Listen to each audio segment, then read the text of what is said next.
Well, a fine good afternoon, everyone. This is Patricia, and I am traveling for history. I'm here in Georgia, Vermont today, and I'm actually back at a location I filmed in the winter time. Snow all over the ground. It was pretty unpleasant standing on the side of Route 7 filming. Also, not the smartest thing I've ever done. But enough about that stupid stuff I did, because today we're going to take a tour of the inside of the place. You're going to see that this former district schoolhouse is the home of the Georgia Historical Society Museum, and it's open Saturdays 1 to 3 through September. I think it's 24, and I'll make sure to have that information for you in the description below and on my website, travelingforhistory.com. Now, if you can try putting in 4127 Route 7, Georgia, Vermont. Or what I did was I put in the Georgia Fire and Rescue Station, which is right across the street, and Google got me here immediately. Alrighty, so let's go in. Really looking forward to visiting this place, to be perfectly honest. Who doesn't want to see this? All right, so this was formerly the District Number 8 schoolhouse. I'll put a link in the description below to that other video. All right, let's go in.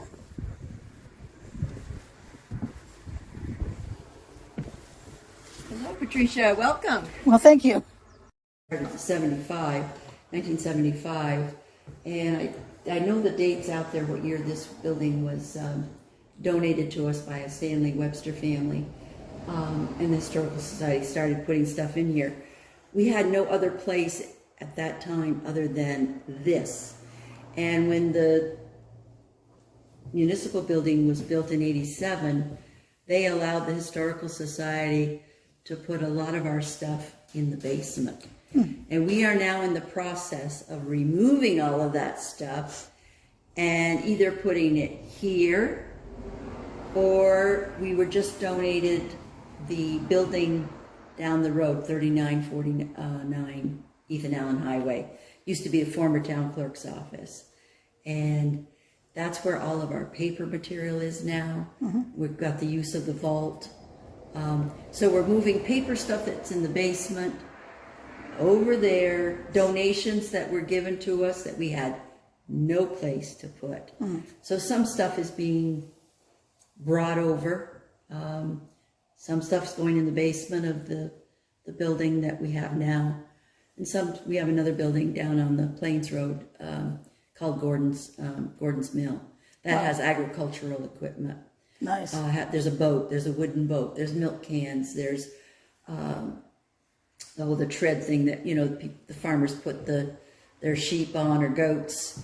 You know, mainly agricultural. The bell that used to be on this building is down there. This, of course, this was the old meeting house, the old white meeting house, built in 1802 and burned in 52, I believe it was, either 52 or 53. I'll confirm that. Is that the one with the agriculture implements? Is that one open to the public? By appointment only, but okay. I'd be happy to show it to you anytime. Yes, and some of the stuff that is here was down there, and we just set up the barbershop display. We just did this. Oh, wow. I personally didn't even know that was here. Now, it certainly was not clean. It did not have bottles on it. It did not have the stuff that is there, but for the last several years, there was brown paneling covering that. Wow. And they had hung quilts over it for display. Oh. And one day, one of the directors said, you know, there's a barbershop display back here. And I said, are you serious? And she said, oh yeah. She said, I know it's there. I don't know what it looks like. I don't know anything about it. But she said, I know it's back there. So I am president now, and some of this stuff has not changed, the display, for quite some time. And I said, we need to up this. So that barber chair was down at Gordon's Mill. And 3 of the directors took the paneling down. That's now down at Gordon's Mill. And David Dewar, one of our members, said, you know, he said, the barber chair is down there. So they brought the barber chair up. We had 2 rolling blackboards here, which again blocked what the blackboard used to be. The original one. The original one. And so because this one was a wooden frame thing that I don't know what school that came from, but it has nothing to do with this building. So they took that down to Gordon's Mill. The stove is not from this school. You can read about it, but it is not from this school. A lady that I do know, she said the stove was there, and she's absolutely correct, because you can see the wall. The wall. Yeah. And then the clean out down below, and where the went in. But so we're trying to change it out a little. These are some of the things that have been donated. I was just telling this gentleman, Peter Millette, who was one of the founding members, he was so good about when a donation came, he would actually, these are actually from him, but he would describe things very exclusively. So yes, okay, I've got this hand-painted stoneware vase, but somewhere in our records we do have who donated that, and I should have more information, but I don't. It is a donation. Now this one tells who donated this, and it is recorded, but I don't know the whole history of all these things. But he was super good about telling where things came from. He was excellent about it. He was excellent about it. Wow. And the light that we just got, this light here, I was telling you, that one had fallen to the floor. Oh no. Yes. And doesn't seem too worse for wear. Well, that's what was, one of our directors repaired it. Wow. And put it back up. Masterful. Now, of course, this school did not have electricity, of course, and so somewhere along the line, this place got wired. I can't figure out, I don't know how high these walls are, but can you imagine how high these, to keep this warm? 10, 12 feet maybe? They actually, somebody had one of the directors had an 8-foot ladder to get that, plugged in, and he was way up high to do that. So, yeah, I lived in an apartment with an 8-foot ceiling, and these are much higher than that. Yeah, these are extremely high. I think we have a treasure. When I was telling you about this barbershop, we didn't know it was here. I didn't know it was here. But anyways, when we opened the drawer, I've not removed anything. Okay. It has 2 pieces of bazooka bubble gum in it. A thing of beer aspirin. I mean, this is just the way it was. Wow. That's amazing. Is it? Oh, and down below. Are you taking actually a picture? I'm actually videotaping this. But because you're talking and it's so fascinating. Oh, God. Well, I don't have all my facts.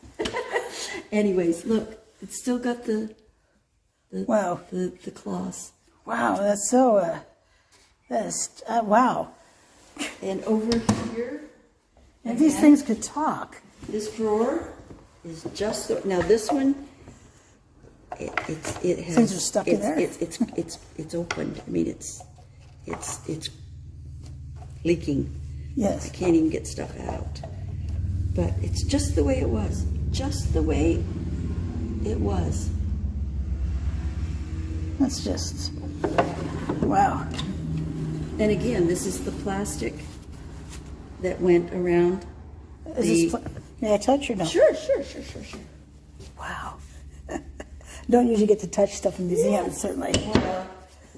And these are the bottles from this Jed Shepherd. Wow. And so these were not here behind the wall. No, they were not. So because there's no heat here. Right. This would all be exploded by now. This was in the basement of the municipal Oh, building. okay. Yes, and we're going to have to remember to remove it come winter. Oh, yes, yeah. Yeah, that would be awful to lose it. It says this box, well, it's not, this one's actually not a box, but somebody had written this box of disposable towels was sent to the barbershop in or around 1973. Again, we have the neck strips. Oh, neck strips, okay. I mean, isn't that just amazing? That is amazing. Wow. And this is the story about the shepherd. The last one, I'm just trying to think. I think 1990 was the last haircut. I was just thinking, it's funny, I was thinking, well, that wasn't that long ago, but actually that was 32 years ago. So, yeah, that was actually a long time ago. Yes. Well, depending upon what you're, depending on your age, it has, it really struck me. I was looking for a building a few years ago for a meeting, and I stopped by to ask for directions to it, and the person I spoke to was quite young. It was a convenience store, so maybe in her teens. And she said, oh, it's a really old building. So I'm looking for a really old building. It was a state building built in the 90s. So age is relevant. It is. But 32 years doesn't seem that long to me. But well, when we talk about, you know, like the white meeting house burning in the 50s, well, many people weren't born then. So, yeah. I mean... yeah, I wasn't born then. But let's say, a lady that is doing some volunteer work for us, she actually, I put her name here, but she actually has done all of the genealogy. Wow. For Mr. Shepherd, and I mean she's a member of Ancestry, and so she has gone through all of his family. She's back to 1475. Wow. She's just done. I think we're even going back further than that here. 1400. Wow. So. And now she's actually completed Mr. Shepherd's wife's genealogy, which will be added to this. But we just took this to the Antiques Roadshow. Oh, okay. And the story is so unique. Do you want me to pick that up so you can read it? It was only appraised, this was only appraised at $50, but it is a unique story. I'll let you read it. It just takes, that's why we took it. We thought the story was really unique. All right, so this is the mysterious drawing of Ephraim Ladd. Ephraim Ladd was born July 26, 1823, and died October 1, 1907. He's buried in Georgia Plains. He married Fanny A. Leonard, who was born November 1, 1826, and died January 26, 1910. She, too, is buried in Georgia Plains. Ephraim and Fanny are the great-grandparents of Doris Shepherd and the Ethan Newton family. When a portrait-sized charcoal drawing was made of Fanny, she stipulated that it must hang in the hallway of the family farm on Route 7, across from Dr. Peplow. Another generation, tired of the portrait, but honoring Fanny's request, placed a print called Tug of War in the frame covering the portrait. They kept the bargain as Fanny continued to hang in the hallway, hidden behind the newer print. Many years later, when the farm was sold, Doris Ladd Shepherd acquired the Tug of War print in the lovely mahogany frame. Dwayne Merrill, a Burlington auctioneer, visited Doris when she had other things to sell. He remarked that the frame was very fine, but the print of no value. So Doris and Dwayne took the frame apart, and lo and behold, the drawing behind the Tug of War was not Fanny Ladd. It was her husband, Ephraim. Dwayne said that it was a nice early drawing, and if Doris could not sell it for $100, to let him know and he would put it at the auction. The Georgia Historical Society acquired the portrait. Oh my gosh. Isn't that the neatest story? That's incredible. And I'm so sorry that you were mistaken for your wife, sir. Isn't that? I mean, he's not even, I mean, he's dressed as a gentleman, so. He is. He is, and we did take it to the Antiques Roadshow, and the appraiser said that $50. He said Well, now. it's late 19th century, and it is charcoal, but he said it's charcoal over a portrait somehow. I don't know exactly the explanation. I wish I'd had a recorder, but here we thought we had something. You know?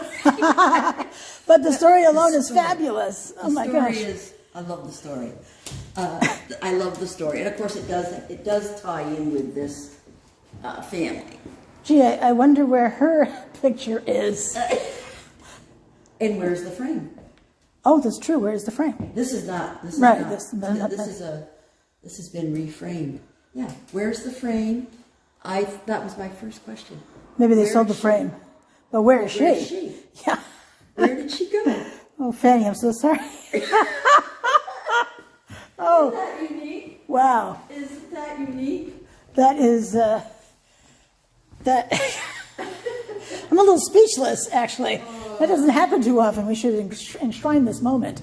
But is this where the neck, those neck pieces you were showing, they go around the back of the neck, but this... Yeah, there apparently was a roll-up, and then we just have this, I think that was just to, I don't know if it went this way.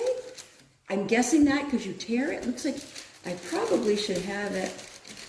My guess that it goes here and is torn. Do you think?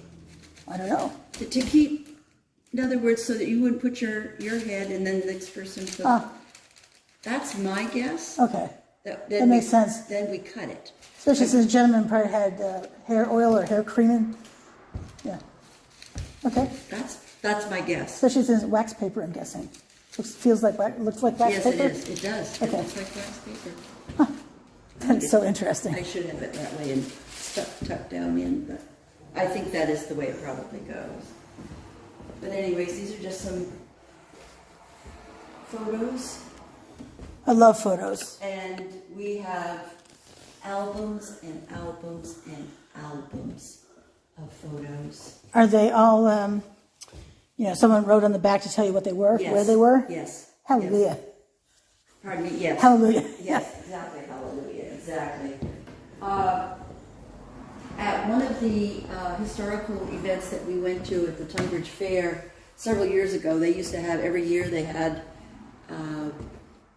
every town would meet in Tunbridge, and you would set up your own little display and so forth. And Peter Millett had us, his idea was to take some of these, because if I asked you who was the artist, who would you think that was? Norman Rockwell? Well, it is not.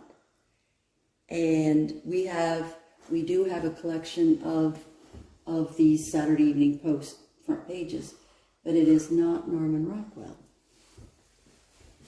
Well, slide him again. Frederick Stanley. Frederick Stanley. Huh. And it says here, Fred Stanley was an illustrator and portrait painter. And it tells you about him there.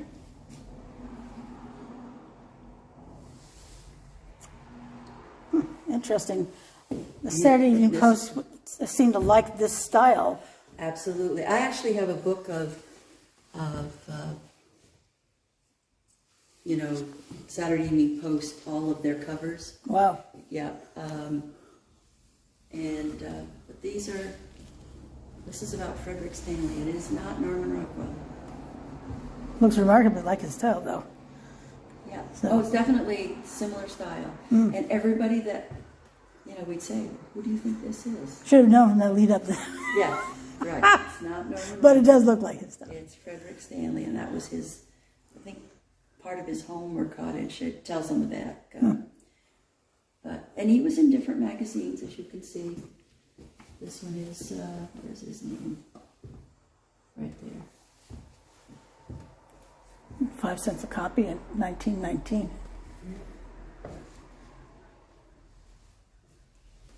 Huh. So again, we have this case of just a variety of things. There are some White Meeting House things over here. Peter collected fans, and of course these were businesses. Georgia, East Georgia. Who doesn't love Those early... the business things? Yes. Yeah. Yes. And of course we have license plates. Yeah. Yeah. Wow.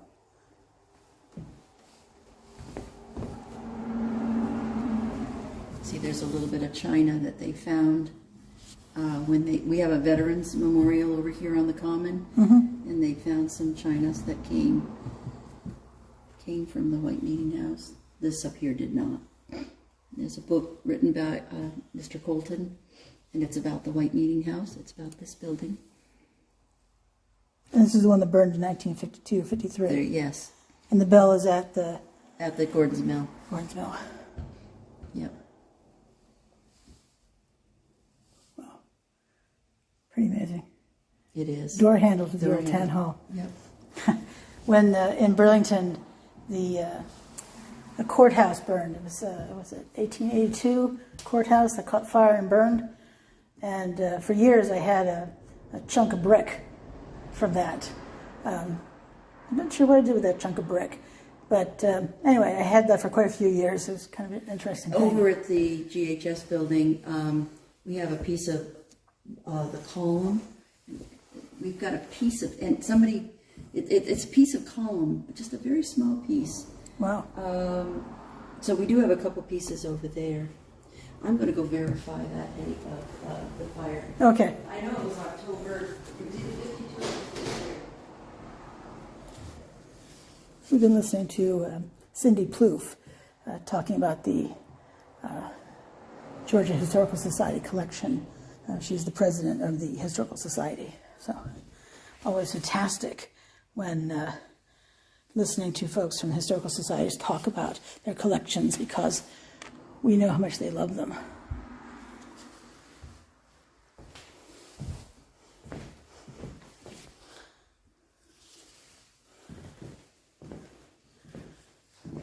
So this place is open from July 9 to September 24, 2022, 1 to 3 p.m.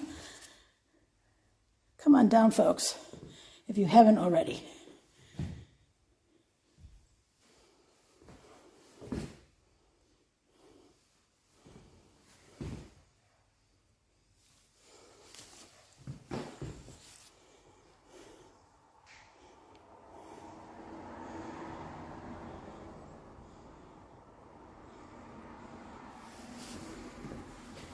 Almost missed the top shelf there.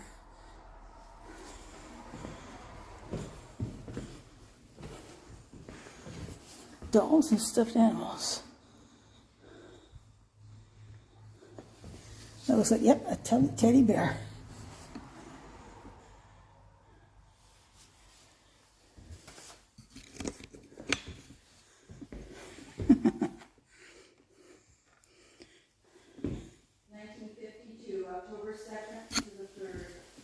Wow.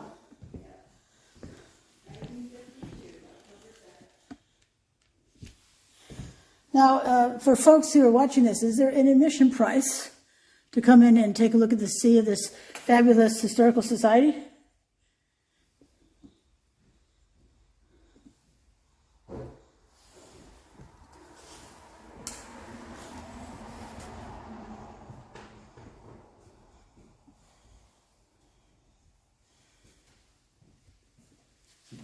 So is there an admission price when people come to visit? Oh, I'm sorry. No, there is not. No admission price. Did you hear that, folks? Let me say that a second time. No admission price. There's no.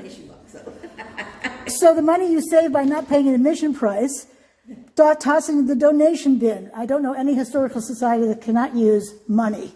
Absolutely. It's their donation. Oh, in fact, let us film the donation box. See, put your hard-earned cash in here. Because they're nice people, and we need to support historical societies to make sure that our history is not forgotten and lost. I found this picture's been hanging here for a long time, but I just found this card the other day that was not with the painting, but it tells about the building, which was stopped being used in 1959 when they built the new school. but it tells about in 1984, vandals broke 11 windows. Oh, slapped them. The stone carried to, it tells all about. And the Ruritan Club back then did a lot of renovating. But how sad to just I don't break understand. windows. I'll never understand how, or why do people topple stones? I don't know. I don't understand that. And I'm certain that my viewers don't understand that either. I film in a lot of cemeteries, and I show a lot of broken headstones, probably just from falling over from age. But still, I mean... But there are people that... But there's certainly people who do tip them over, and no, I don't understand that at all. Never ever will I understand that. No. Nope. You've not only your hands have shown up in a few of the videos. Sorry. That's all right. I don't want to be in any of the video. I have not filmed your face at all. I haven't taken any photos of you. All right. Your hands may have turned up in some photos. Okay. But I'll decide how to. All right. If I have any other photos. All right. No, but no, I have honored that. But I've been filming you talking about it because you're so interesting. And well, I love it. Yes, right. Yes. It's obvious I love that you love it. I do. Yeah. This. You're not videoing now, are you? I am actually. But I can pause it if you'd like to say something off the record. No, it's just my family. My mom's family goes back many years, and just I love Georgia. What can I tell you? Love it. I love the town. Well, it's a nice town. I've never lived here. I used to go dancing at the Cobweb, though. Ah, no kidding. Yeah. Did you know that Tom Neapolitano just passed away? Oh, I did not. And what about Becky? I just saw Becky at the calling hours a week ago. Last week? Yes. Wow. Oh, yeah. I'm so sorry. Not this Thursday, the week before. Yes, I think he passed away June 30th. Wow. Is the date that seems to come to my mind. Wow. Yes. So for the viewers who are listening, Tom and Becky owned the Cobweb, which was a dance hall. Friday nights was line dancing. Yay, that was my night. And Saturday night was square dancing. That's right. Yeah. I was the backup DJ there. Is that right? On Saturday, not Saturday, on Friday nights. Oh, really? Line dance night. Yep. Very interesting. Yes, Tom has passed away. Well, I'm so sorry to hear that. But anyways, again, the sewing machine that is there was in the municipal basement, and I haven't put up a description of it yet. But it's an This is so small. It's a very early. It's a Howe. Okay. And it's a very early, and I do have the name in the records who donated it, but it's a very early sewing machine. Well, it certainly looks very old. Yes. And the size, I mean, I can't get over how small this thing is. And to think that ladies made, we actually have some vintage clothing, and if you actually look at vintage clothing, it is amazing the quality of their stitching, whether hand or machine. You know, their lighting was poor. You know, they had tiny things to work with. You know, it amazes me the quality of clothing and the heft of some of that clothing that those people wore. The ladies in particular. Well, I did when I was a volunteer at the Ethan Allen Homestead. I know that the women wore the wool clothing to cook around the stove, which was the fireplace. That's right. So very dangerous. Otherwise, lots of women died from catching fire. Catching fire. From the clothing catching fire. Yeah. So and wool is a fire retardant. In case you don't know that. Right. Yeah, I knew you would, but I'm not sure my. Right. Peter and a committee did maps of the town of Georgia every 10 years, starting in 1971. So tedious. Yes. So that's everyone that lived, and you could see the cattle showing where there was a farm. You can see the cows. See the cows. Oh, cows. Oh my gosh. The cows. Wherever there was a cow, there was a farm. Oh, look at that, folks. Can you see the cow? Let me highlight it for you. Oops. Come on. It's almost here. There we go. And that's a great idea. And then, of course, these little boxes over here are the little developments that were here in 1981. These are all of the listings of the camps along Georgia Shore, of which we have a lot. Oh, I don't doubt that. Yes.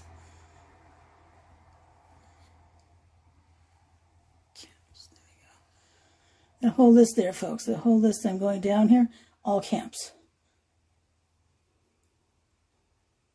Long list. There we go. Yes. Wow. And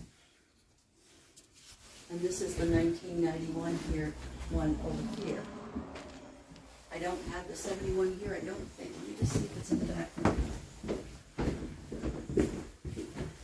Let's see if it's on the back of this one.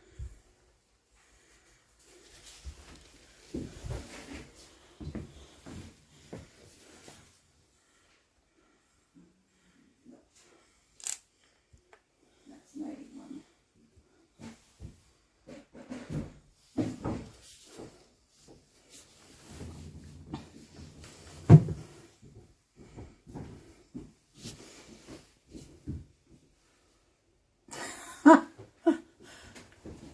Reading this sign here. Keep fit. Good health demands good elimination. When your kidneys need a stimulant diuretic, use Doan's pills. See about something to the kidney. Sold here. Holy cow. Do you want me to take it down? No, thanks. Okay. I'll use my Zoom. Okay. I remember Doan's pills being advertised during the Lawrence Welk show.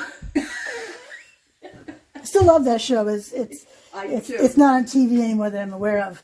It is on some of the old channels. It is a PBS probably, but I do watch it. PBS used to have it, but the distributor wanted them to buy more years, which was far too expensive, so they dropped it. Maybe they brought it back, but because I donate to PBS, and I've been, what's the word, whining, because they'll ask me, so what would you like to see? I said, I'd like to see the Lawrence Welk show. Oh. Well, I know I have watched it, I thought within the last year, but maybe not. Well, you may have. I don't have cable anymore, so I watch snippets on the on I YouTube. actually have one of those little things you put in the window, and that's my antenna. Yes. Oh, okay. I don't have cable either. Yeah, too expensive. Too expensive. Yeah, and they're nasty. So I I don't. have internet, but I don't have cable. Yeah. I do not have cable. So you have reference books. So I visited in the wintertime the former town hall, the town clerk's office, your winter home, so to speak. That's correct. And where was I going with that? I saw a lot of reference materials there. That's where all of our reference materials are. Yes. All right. And more is going there. That paper material that's in the municipal basement, it's almost 100% over there now. Almost. I can't say it is there yet, but it is. Anyways, Peter was the one that did all of the annuals. Wow. He started in 1967. And then he created this 2-volume book, and the index of this book is fantastic. So if you wanted to look up any person or event, if let's say I want to look up William Wimble, it would tell me that in volume 6 of those histories, on page 57, there would be about William Wimble and Susan Perry's marriage. Wow. So he has everything there indexed in this volume, as well as he put this 2-volume hardcover book together, and that is all indexed. So what is in these 2 volumes is here. So when I looked up Town Hall a few moments ago for you,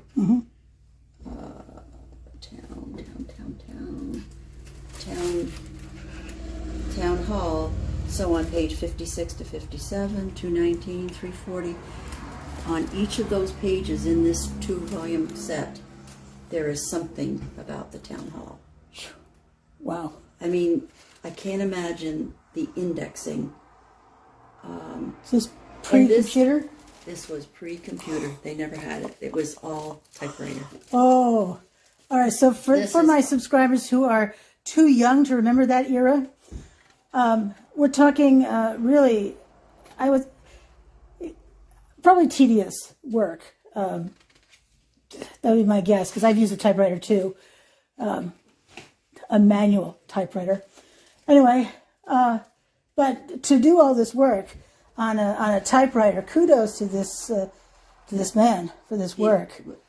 Peter and Frances Millette, his wife. Oh, sorry, the couple who did this work. Yes, yes. Mm-hmm.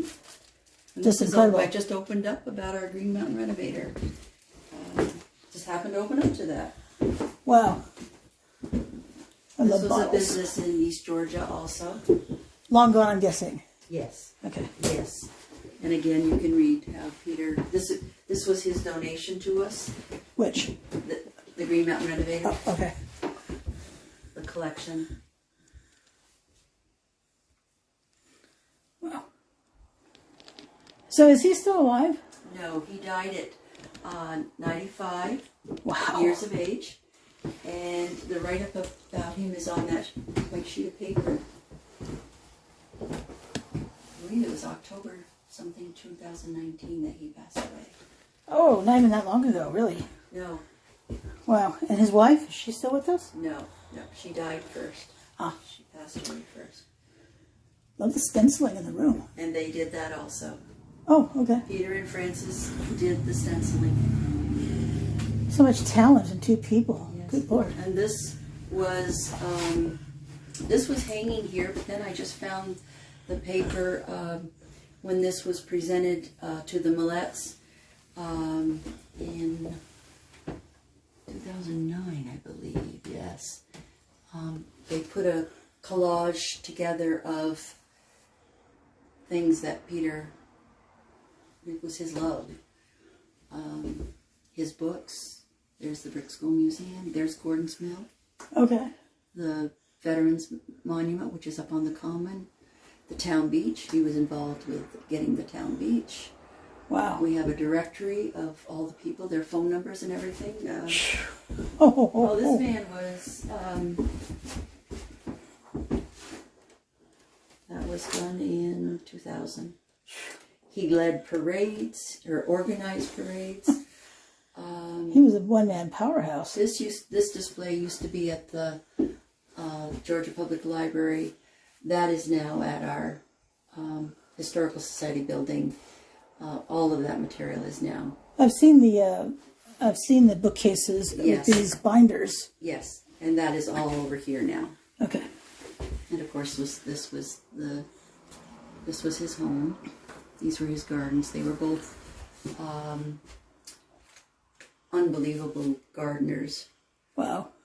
In fact, Mrs. Millette maintained the garden at the municipal building.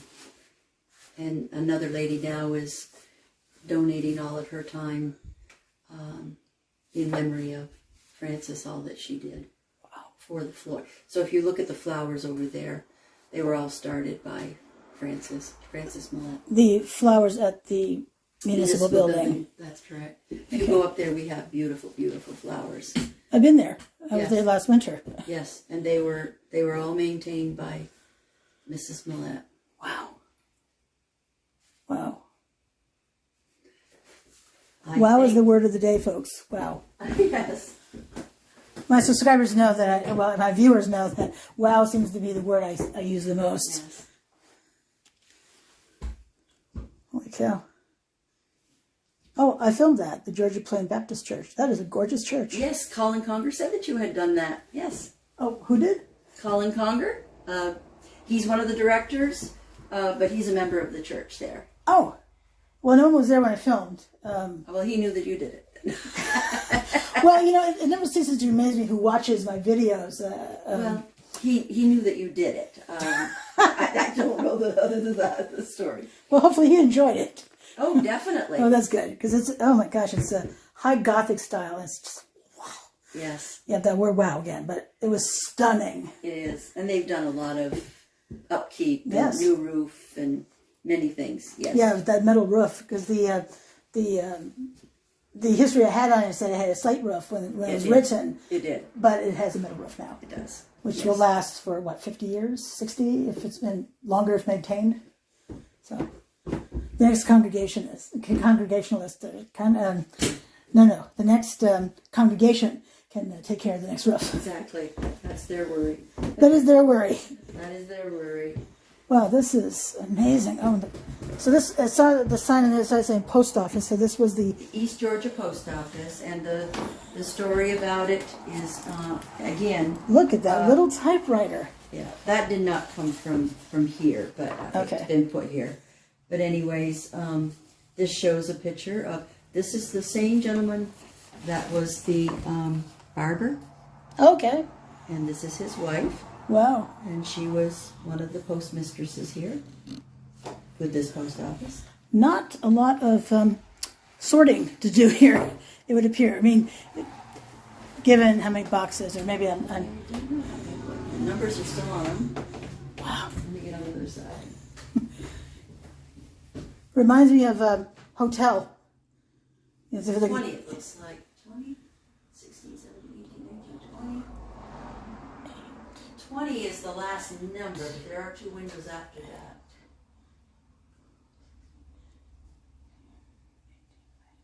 And There are now Georgia 22 boxes on the Yeah, side. take out the other 2 that don't have a number on them. Oh, you're good. To think that Georgia doesn't even have a post office now. Ah, And at one time, I believe we had 5. wow. Now we have none.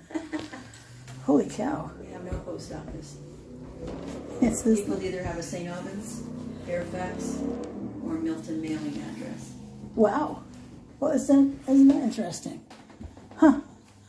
I wouldn't have known that if you hadn't told me. Some people will address Georgia, but then they have to use the zip code for Milton 25468, whatever. But we do not have a post office in Georgia. No. Huh. There is no Georgia post office. That is fascinating. There have been some in recent years. The last one just gave up this spring at the Georgia market. But I think it's probably not a financial good thing, I guess. I don't know. But we do not have a post office. Wow. And also for my viewers, looks like you sell items as well. We do. So it looks like they have the 1995 Georgetown history. We actually have all of them. Pretty much. All of them? Yes. For sale? Yes. All right, so all for sale. So and the 2000 phone directory, Yeah. Families of Georgia, note cards, and postcards. Postcards are 10 cents, people. Yes. 10 cents. And we have some of the maps that you videoed. Yes. So, as a person who collects things like this, because, well, I talk about history, do I not, folks? I do. These are really great prices, if I may say so. Yes, they are. Especially postcards at 10 cents. Did I say 10 cents? I think I've said like 4 times now. So, do you accept credit cards? No. Okay. We do not. Cash, checks? Checks? Yes. Cash and checks. Yes. These are the little postcards that were done of, like, some of the covers of the town history. They're 10 cents. There's 10 cents of the Methodist Church. Postcards of Franklin County. This was the elementary school. So. Wow. Wow. This is fantastic stuff. So my recommendation, folks, is to come and visit the Georgia Historical Society on, now I'm calling it Route 7, which it is, but it's Ethan Allen Highway. That is correct. So 4127 Ethan Allen Highway. That is correct. Okay, so when I started this outside, I said 4127 Route 7, but you want to use 4127 Ethan Allen Highway, or just use the Fire Rescue, Georgia Fire and Rescue across the street, and you'll still get here. Just be sure you come to the old building and not the fire station. But it's a wonderful place. Come visit. And my bet is when I was a volunteer for the, for the places I had volunteered for, I was always told to focus on whatever I liked, which makes sense because you're going to be more interested and more apt to know stuff. So I would imagine if someone came on any given Saturday that you're open, that the volunteer in question would happily talk about whatever. And if if they weren't familiar with something, they have the reference materials right there to go to, like I did to confirm the date. True. Most of the people that are volunteers, monitors, are Georgia residents from quite a period of time. Either our directors or people that are in town for a long time. They're very good about, because they like it too. They love it too. Yeah, well, it makes sense. Yes. Yeah, I have a friend who volunteers at an historical society where she lives in Arizona. 3 stories. It's an old department store. So it's 3 stories, and sometimes they let people in the basement too. Basement's really cool. There's a vault down there. Okay. But yeah, the volunteers there each know something about Lord knows what. Right. So and they're happy to chat, which is fantastic. I didn't know squat, so I just researched when I'm there. I think my love of Georgia is its people and its history of these people. Because like of the artist, or even if it was just a farmer that he was unique with however he farmed, or what he farmed, or how he maintained the land. I just don't want to lose the special people of Georgia. I want everybody to know about the people of Georgia. And certainly today with me, you've graciously shared all sorts of interesting stories. The barber was fascinating. That poor Ephraim lad. Yes. Oh, that poor guy. Yes. I'm so sorry. It's not Fanny, but... I know. I mean, the carriage, we just brought that over from the basement. That was found in the attic of the Rainville farm on 104A. Even if it's... We just now have Stuart Newton, who I knew very well, some of his 4-H materials, and now we have found more, which has actually been put together in a scrapbook of all of his years in agricultural 4-H. Wow. And he was a farmer here in town. So very interesting. We just need to expand. It just takes more time. That's all. And probably more people. And more people. Exactly. Yeah. But here's the story about trying to get a post office. So if people wanted to volunteer, let me turn this way. If people wanted to volunteer, what would they do? Would they contact you? Would they that would be great. My email address is around the corner on that form that I just put up of our addresses here. It's kind of small, but this is the hours of the Brick School Museum and location. The GHS building is open on Wednesdays all year long, January through December. I'm sorry, what's open all the time? The GHS building, the Old Town Clerk's office. Okay. That's open. We have a monitor there every Wednesday, January through December, 1 to 3, same hours. And also on the second Wednesday from 10 to 12. We're on Facebook. Our mailing address is 47 Town Common Road, North, St. Albans, and my email address is there. And in case you can't read that, I mean, you can certainly enlarge the video, not the video, the photo. You can enlarge the photo, but it's C Ploof, so the letter C, P-L-O-O-F, number 4, so 4, C Ploof 4, at gmail.com. And she is the president of the Georgia Historical Society. She does respond very quickly to emails, I have to say, because we've been chatting via email. We've been arranging this really since wintertime. Yes. Yeah, snow on the ground. Yet I still live here. Or I still stay here in the winter anyway. But when we showing this fabric sign up here, that was an item that we found when we were started to move items from the municipal building to here and the GHS building. We had no idea where it came from, who made it, why, and only about a month ago did we find out that it was made by the former town clerk, Judy Green, and she had made it at the request of Peter Millett. She cannot recall for sure what the event was that he asked her to make this banner, but she did create this at the request of Peter Millett, and now we have it identified that it was the little tag on it that Judy Green did make this, and she was the former town clerk. Wow. But we did not know. There was nothing on it. And what had happened is she came in to visit our Georgia Historical Society building, and she saw it. And we were so pleased that now we know who made it.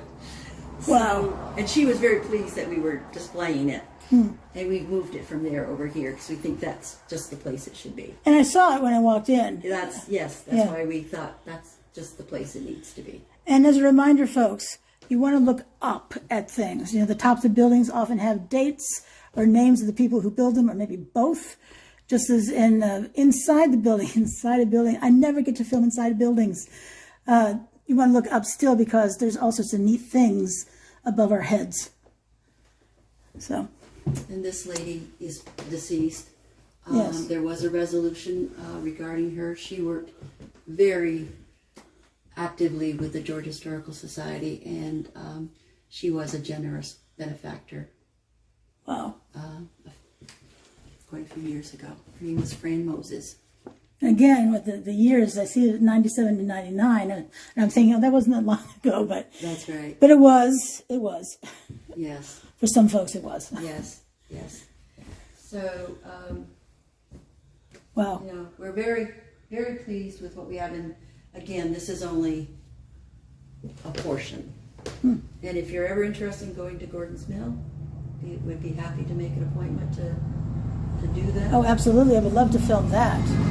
Take photo. That would be great. Yeah. Motorcycles. Route 7 is very busy. I was reliving how I had, when I filmed this building in the wintertime, I was snapping photos, which was not an issue, but I was standing on the edge of Route 7. And when I started to film, tractor trailers were coming by and thinking, That's right. this is not really the safest place to but then if I wanted to get the whole building and not have to stand across the street, where else was I going to stand? Right. So, what we do for our art. Yes. I don't know if you noticed the cutout here of I did. Conger and Colin Conger, who is, let's see, he's the great grandson of George Conger. But anyways, in 2014, when they had the reenactment at the in St. Albans of the St. Albans raid, somebody created this. Hey, David! And I thought this was the place to bring it up. And if we had a stool back there, you could poke your head through and get your picture taken.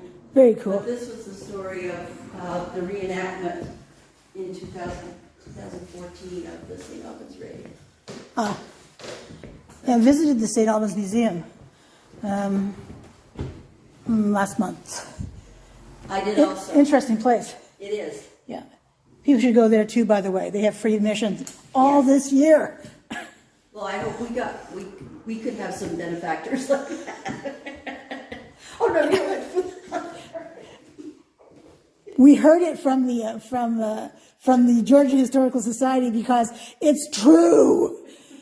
So if you'd like to be a benefactor, email Cindy Ploof. I gave you the email address. I'll have all the pertinent information both under this video as well as on my website, travelingforhistory.com or .org, whichever floats your boat to get there. But helping out historical societies really is something we should strive to do. Absolutely. It's our history, people. We don't want to lose it. This Haven't is forgotten. David Dewar, one of the directors. Hi, how are you? And thanks. I'm not putting you on camera. I'm looking at I'm aiming at your stuff. Yeah. At your treasures. David is one of the directors that brought the barber chair up and removed the paneling and, like I had told you, the stuff that he removed. Strong like bull. Strong like bull? Yes. Yeah. Wow. So it's amazing that folks are donating things as opposed to garage sale, sending it to the garage sale or worse. So I'm glad they're donating, including, this is the second organ I've seen here. I guess that's the first. The second one was the other room. Yeah. Melodian's in the other room, yes. Oh. I play the piano, so I don't know the difference between organs. When you play the melodeon, we tell people they can play it. Holy cow. Yes. Wow. And so being able to touch something in a museum is extraordinary. I don't recommend touching most anything anywhere, but if you're allowed to touch the melodia. Pretty much paper and fabric, we're not. Makes sense. Our oils ruin things, people. Exactly. That's right.